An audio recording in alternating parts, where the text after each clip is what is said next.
E, para começar, o tema é um pouquinho longo, é apenas uma provocaçãozinha aí, com qual dessas pessoas nós muitas vezes nos identificamos. E, para a nossa pesquisa, foi o Evangelho segundo o Espiritismo, Joana de Ângeles, com 3 livrinhos aí que vocês conhecem, Raul Teixeira, André Lima e Mariana Duarte.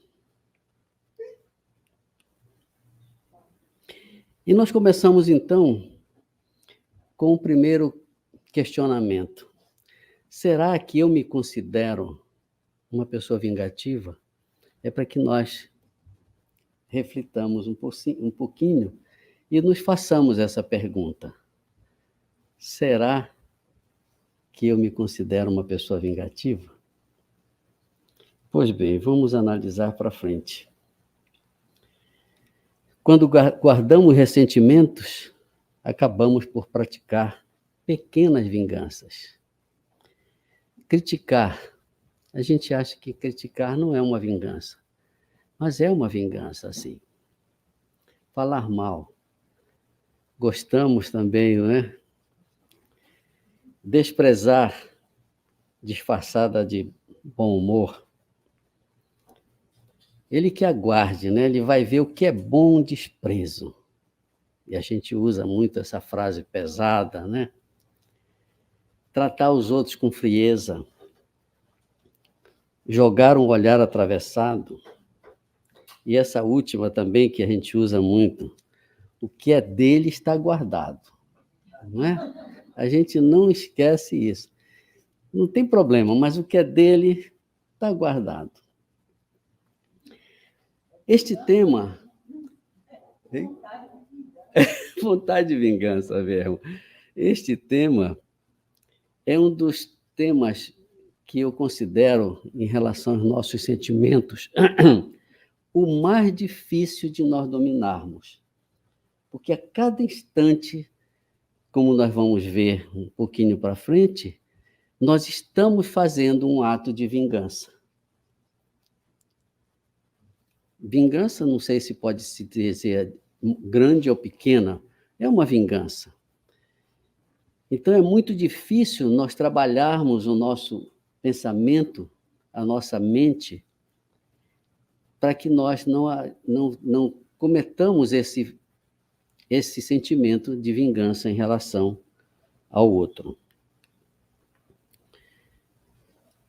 Por qualquer discordância de ponto de vista, nos melindramos. O melindre é impressionante, a gente se melindra com quase tudo, não é? Seja na casa espírita, como as pessoas se melindram, seja em casa, no trabalho e até no lazer. E muitas vezes não deixamos que nossa opinião seja contrariada. Eu tomei a decisão, acabou-se. Tem que ser feito isso que eu quero. Ninguém aceita uma mudança, uma atitude diferente de ouvir o que o outro tem a dizer. E embaixo, que nossos desejos, às vezes absurdos e egoístas, sejam ignorados.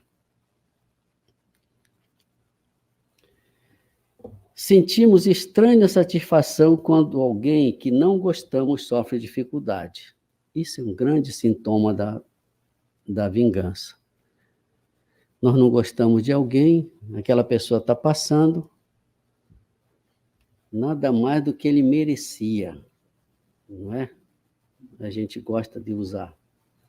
Ele está passando isso porque ele merece, não é? Quando tomamos conhecimento de crimes hediondos, o que está alastrando hoje neste mundo de meu Deus, né? A gente abre as notícias, é filho e pai, cada um com um revólver na mão, e se matam os dois. Algo impensável, né? A gente vê uma cena dessa. Por quê? Porque eles estavam já dentro de si cheios desse ódio, dessa raiva que leva a uma atitude de vingança. E cada um se arma e se destrói. A gente vê os feminicídios. Todo dia, quase, uma mulher é assassinada. Quase todo dia. A gente fica impressionado. Acontecia isso, mas acontece que hoje a notícia está na hora, né? Está acontecendo. No Japão, a gente está já sabendo na mesma hora. Na China, onde quer que seja, e no Brasil, principalmente, como brasileiros que somos, a gente a toda hora está assistindo fatos horrorosos que tumultuam a mente da gente. Por isso, nós trabalhamos muito na Casa Espírita esse processo de não deixarmos que a nossa mente seja contagiada por tantos crimes que acontecem. A gente gosta. Eu lembro, no Brasil, as pessoas pegavam a última folha do jornal, era a página policial. Aquela ninguém dispensava. Todo mundo, de manhã, o jornal saía, ninguém ia ver outras notícias, quem casou, quem está fazendo aniversário, não. Era a última notícia. Quantos foram presos, quantos mataram, etc, etc. Isso está dentro da índole nossa, devido ao nosso atraso espiritual. Nós temos que trabalhar isso.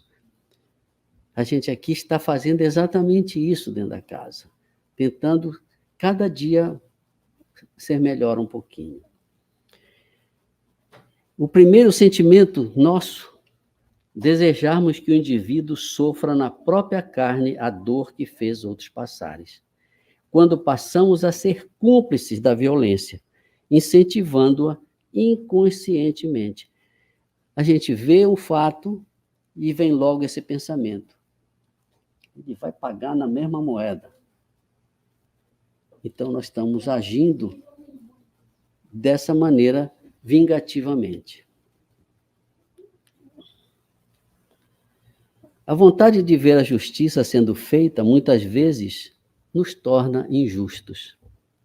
Desencorajar a vingança não significa ser conivente com o mal. Essa frase é muito importante. Se nós desencorajamos a vingança, nós não estamos sendo coniventes com o mal. Nós estamos mostrando a necessidade de combater a maldade com razão e não com o ódio e a emoção que segue e destrói. E isso está muito arraigado no ser humano. Esse ódio, essa intempestividade de agir violentamente. As pessoas não param um segundo para pensar, para raciocinar, para não tomar uma atitude drástica. E eu coloquei aqui apenas 4 partezinhas, porque é imenso isso, para nós compararmos o que é uma vingança e o que é uma justiça.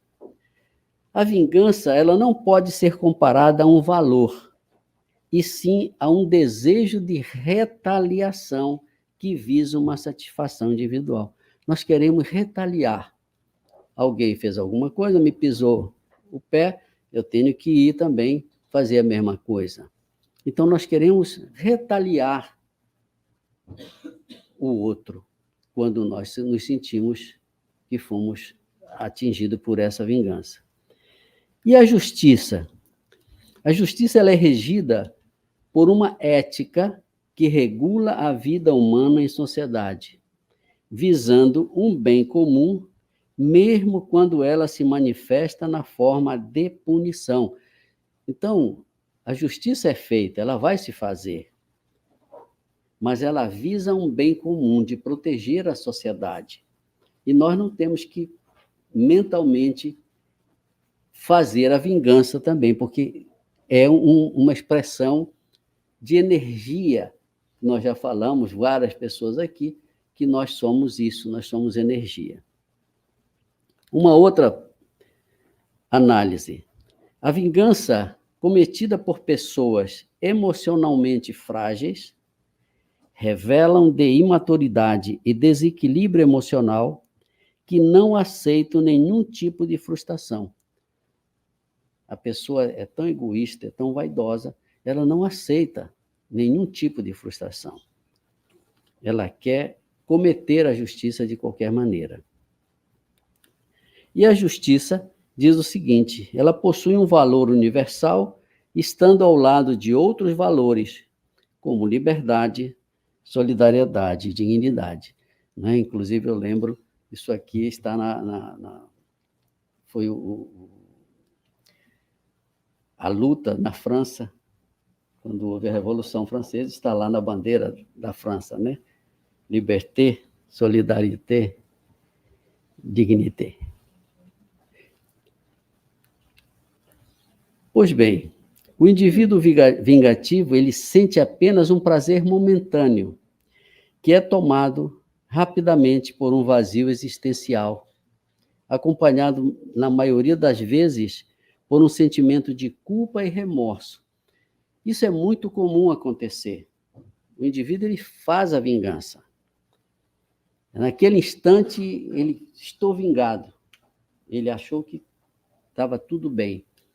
Passa algumas horas, um dia talvez, e aí bate esse vazio que nós chamamos aqui, esse vazio existencial. Ele sente um vácuo dentro dele, uma frustração enorme. E aí vem o principal problema de tudo, que é o remorso. Esse remorso é o juiz dele que vai o tempo todo ficar ali na sua mente. Portanto, a vingança, ela não busca acordos ou reconciliações. Isso a gente vê nos casos de divórcio, por exemplo. Eu já vi vários onde tem o juiz de paz que vai tentar conciliar o casal, e um deles está tão magoado que ele não quer saber, né? Ele não quer reconciliar. Pois bem, repetindo, a vingança não busca acordos ou reconciliações, busca o mal, o sofrimento, tendo como base o olho por olho e dente por dente. Se nós olharmos esse slide, aí nós vemos o rei da Babilônia em 1780 anos antes de Cristo. Foi o primeiro código civil da humanidade, o Código de Hammurabi, que era esse rei da Babilônia, nessa época de quase 2000 anos antes de Cristo. Então ele preconizava, não, se alguém te fura o olho, você tem que furar o olho dele. Se alguém te corta um braço, você tem também que ser cortado o seu braço. E era dessa maneira que eles aplicavam a lei. Portanto, lei de talião, lião, tal ou igual. Daí vem a expressão, lei de talião, olho por olho, dente por dente. Esse código ainda está lá no Museu do Louvre, em Paris. Ele foi escrito nos blocos de concreto não, que não tinha concreto, né? Mas seria uma cerâmica, alguma coisa assim, existe hoje ainda lá.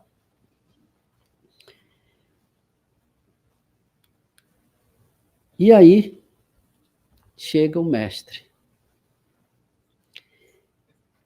E chega aquela turma toda trazendo uma mulher que, segundo eles, havia pecado. E começam para ver se Jesus compactuava com aquela cena, dizendo que eles teriam que apedrejar aquela mulher porque ela teria cometido pecado. E aí, Jesus apenas escreve: quem dentre vós não tiver pecado, que atire a primeira pedra. Ele se baixa e risca no chão. Aí eles recriminam. Mas Moisés disse que tinha que ser assim. Ele disse não. Mas a coisa não é dessa maneira, como nós vamos ver. quem dentre vós não tiver pecado, que atire a primeira pedra. Essa frase, se ela ficar o tempo todo na nossa mente, nós vamos nos tornando cada dia mais mansos de coração, como eu digo. Porque todos nós temos pecados, todos nós. Ninguém foge disso. É por isso que nós ainda estamos aqui. Senão nós não estaríamos mais, né, neste planeta de provas e expiações. E aí, os mais velhos são os primeiros a se afastarem. E Jesus vai observando e, de repente, pergunta: que de teus acusadores? E ela diz: se foram, Senhor. E ele, dando a mão a ela, levanta e diz: então, tu também vai e não peques mais. Não é? E para mostrar um gesto deste que para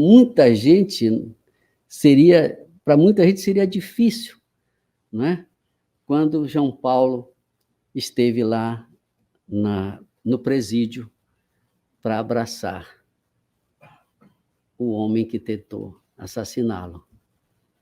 Olha o gesto, a grandeza, né?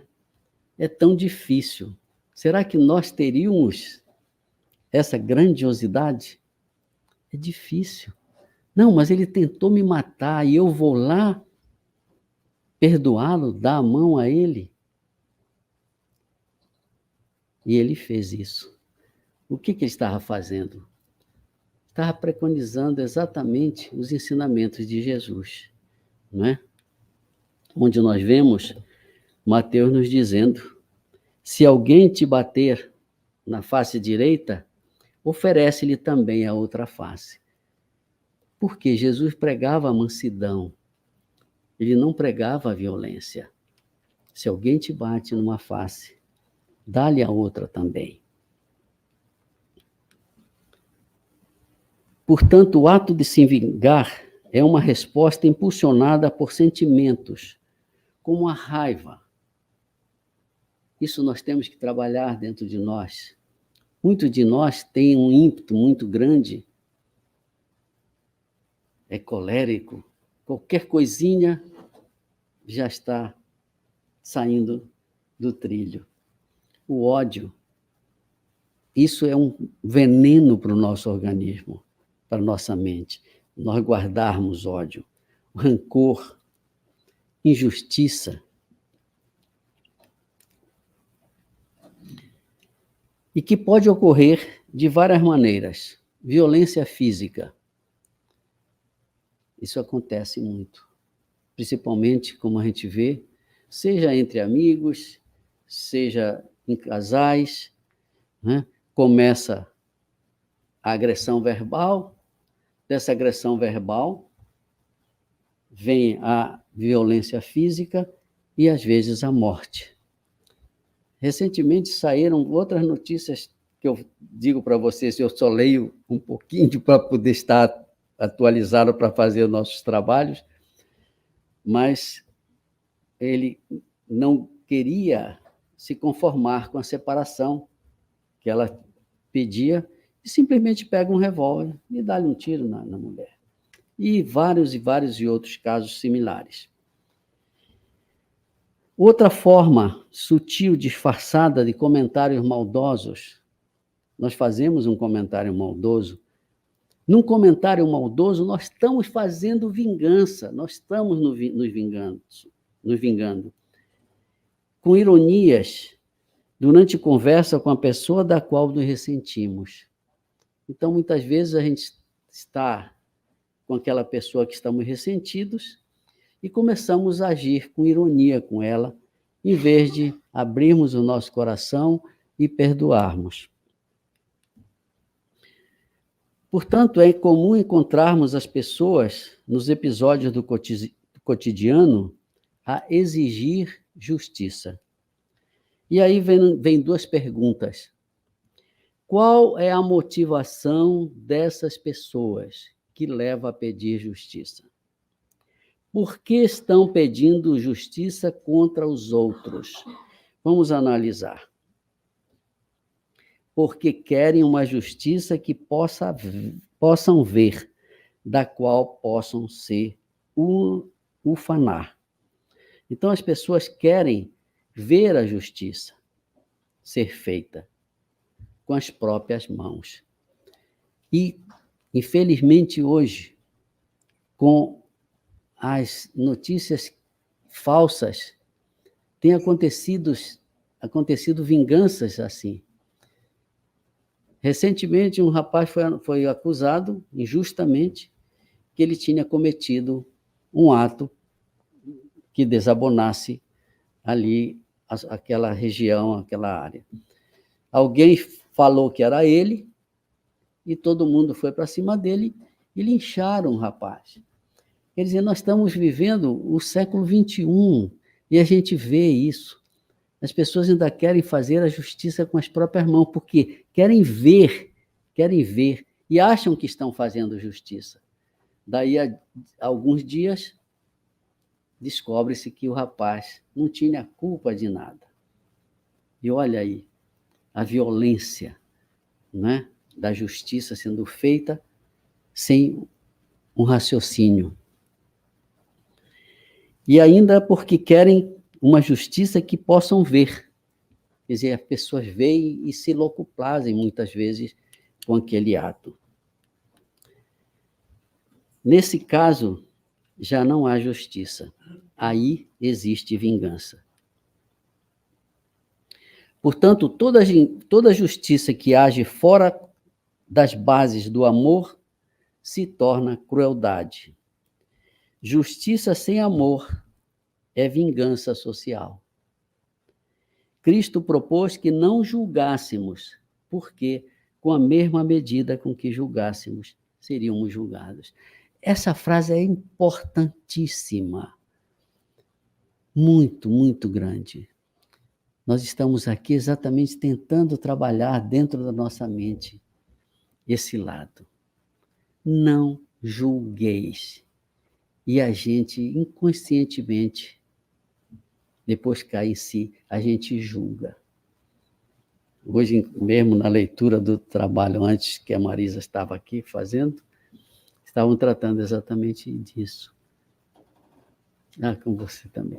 A gente quer julgar, a gente se arvora em juiz. E nós não somos juízes, né? Nós não temos que fazer esse julgamento, porque da mesma maneira que nós estamos julgando, nós iremos ser julgados, seja encarnados ou no plano espiritual. Portanto, Deus criou as leis espirituais, dentre as quais está a de causa e efeito. Essa lei tem sido trabalhado bastante na Casa Espírita, na qual tudo o que fizermos ao próximo de bom ou ruim será retornado a nós mesmos. Então, essa lei, ela é inexorável, ela não falha nunca. Portanto, não há malefício que não seja cobrado, não há injustiça que não seja reparada. Nós vamos ver em vários casos, nas leituras de André Luiz, de Emmanuel, eles nos contam muitas coisas nesse patamar, principalmente André Luiz, como é feita essa cobrança, às vezes de séculos, mas um dia ela é feita. Quando estamos ressentidos e magoados com alguém, começamos a percorrer uma perigosa estrada de ódio, fruto de nossa condição de espíritos inferiores. Comentamos um pouco disso, né? Nós ainda somos espíritos inferiores e nós estamos aqui exatamente para dar um passinho cada dia. Cada dia que a gente saia do centro e a gente já não se preocupa com o cara que deu uma cortada ali na frente da gente e a gente deixa ele passar e vai com Deus. Hoje eu fui buscar minha neta aqui na FIU e vinha na Militaire. E estava o sinal parado, eu estava na última da direita, e tinha mais 2 ou 3, e tinha o pessoal que deveria estar na esquerda. Tinha uma brechazinha que mal dava para passar um carro. De repente, nós todos nos espantamos, aliás, todos, porque os outros também, eu estava com a minha neta. O cara sai da pista que ele estava para ir para a esquerda e atravessa pelo meio de todo mundo, assim, bruscamente, e passando, e pega a minha frente, inclusive, e sai. Não deu a mínima para ninguém. Naquele instante, o que é que a gente vai pensar? Não, mas ele está com pressa, né? Mas aí vem essas. Aqui que está o negócio. Porque se nós não estamos dominados por um sentimento de paz, de tranquilidade, deixa ele ir. Alguma coisa ele deve estar ali perturbado. Se nós compramos a briga, buzinamos, criamos caso, nós estamos fazendo o quê? Vingança. Sem querer, nós estamos fazendo vingança. E isso aconteceu comigo hoje. E a gente está tentando exatamente mudar. Você ficou calminho. Fiquei tranquilo lá. Mas olha,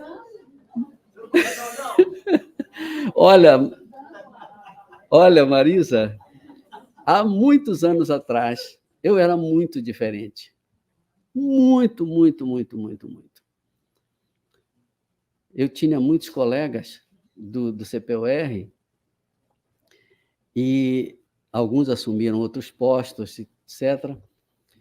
E uma vez um ônibus me fechou. Eu ia com a minha família para a praia e ele me fechou e nós fomos para um barranco. Olha, eu fiquei fora de mim naquela altura. Devia ter meus 30 e poucos anos. Saí atrás, parei o carro, chamei um policial, mandei o cara levá-lo. No dia seguinte, eu fui lá no Palácio do Governo com o meu colega, que era chefe de gabinete lá militar da coisa, para mandar prender o cara. Vejam. Pois é, sabe? Até hoje eu tenho isso na minha mente. Eu digo, meu Deus, o que eu fiz? Eu estava com as minhas 2 filhas, a minha mulher, tinha meu irmão, se não me engano, dentro do carro, e eu cometi algo que, para mim, é horrível isso, eu pensar hoje em dia nisso. Aí você diz, você ficou calmo, fiquei tranquilo. Porque já a finalidade nossa é exatamente essa evolução. Eu errei. Exato. Acontece. Não, eu digo sempre, quando eu estou fazendo palestra, às vezes eu esqueço da hora, vou dormir 2 da manhã, a minha mulher brigando já, porque eu não posso mais fazer isso, que eu não tenho mais 20 anos, não sei o quê, sabe? E eu fico, mas porque a gente está lendo, está procurando, está pesquisando, né? Para fazer algo bom. Pois bem, para adiantar aqui, o vingador é alguém que carrega pesado fardo de dores, do qual só se libertará quando iniciar a prática do perdão. Foi o tema que vocês estavam trabalhando hoje aqui.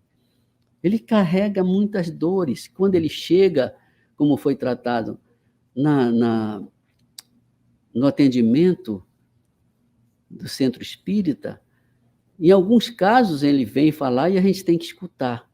É a parte mais difícil você escutar. Mas, por outro lado, eles chegam, às vezes, tão carregados que eles não têm condição de falar.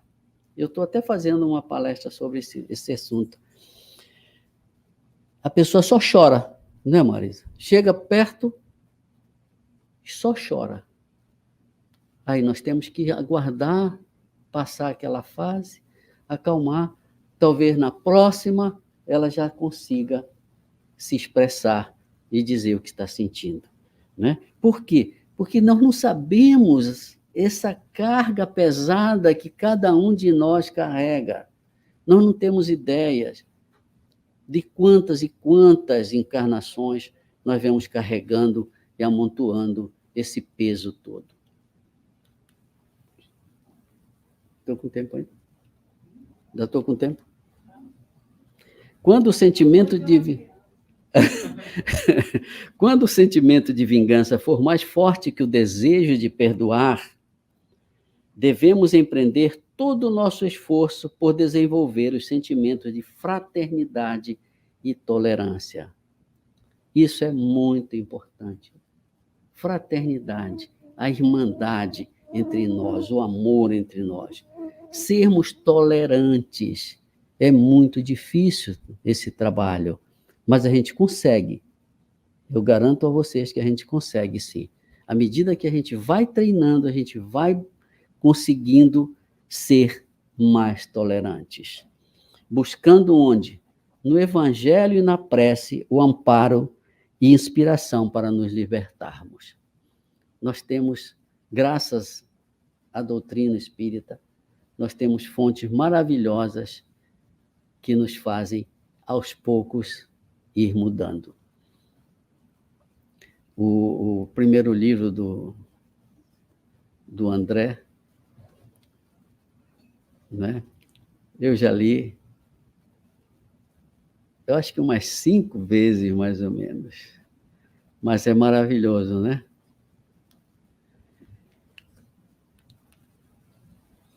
Aquele que se vinga, além de aumentar seus débitos com a justiça divina, deixa escapar a oportunidade de se regenerar através do perdão e do agressor. Olha aí, é muito importante. Além de aumentar seus débitos, nós vingamos. Nós estamos tentando liberar a gente aquela cargazinha que a gente trazia. Mas aí a gente aumenta o nosso débito com a justiça divina. E voltando a falar no mesmo livro, né? No Nosso Lar. Ali tem muita coisa importantíssima a respeito disso. Porque mostra exatamente todo um trajeto de como a pessoa era e como a pessoa ficou, né? O caso do André. Portanto, essa pessoa deixa escapar a oportunidade de se regenerar através do perdão ao agressor, com quem terá inevitavelmente de se reconciliar um dia. Um dia nós vamos nos reconciliar, né? Não sei se vocês já leram Ave Cristo, né? Leiam, é impressionante a trajetória. Ave Cristo. Pois bem, e no campo psíquico, isso é outra verdade ensinada no centro, não é? Os afins se atraem. Se nós estamos com nossa mente conturbada, nós vamos atrair quem? Quem está afim de ficar perto da gente, não é? E é preciso, portanto, cortar essa sintonia, porque tudo é energia, é vibração cósmica. Se nós deixamos isso acontecer, a coisa vai piorando, não é? E essa sintonia negativa estabelecida com os nossos desafetos. Ninguém sabe quantos de nós temos desafetos, o que nós fizemos, né? No passado. E a gente chega à noite, muitas vezes, e esquece de fazer a nossa prece, de fazer um trabalho de perdão para esses desafetos.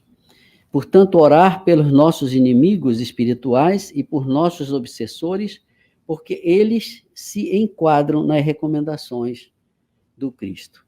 Isso é muito importante antes de nós deitarmos para descansar. E às vezes a gente deita e começa a fazer plano, né? Começa a fazer plano para lá, plano para lá, o que vou fazer no dia seguinte. E aí aquilo vai virando uma bola de neve, a gente acaba perdendo até o sono, porque a gente quer resolver os problemas numa hora que não é para resolver. Então, peraí, para um instante isso aí. Para, agora é minha hora de dormir, eu vou relaxar, faz a sua precezinha e desliga disso tudo. Portanto, repetindo aqui, orar pelos nossos inimigos espirituais e por nossos obsessores, porque eles se enquadram nas recomendações do Cristo. Vitorioso, portanto, é somente aquele que se vence interiormente. Isso é uma parte muito importante da nossa evolução. Quando nós nos vencemos, quando eu digo, não, eu não fiz, então eu me venci. Quando eu ia gritar com um filho, com uma minha esposa, com alguém, eu seguro. E naquele instante, eu dei um passozinho para frente, né?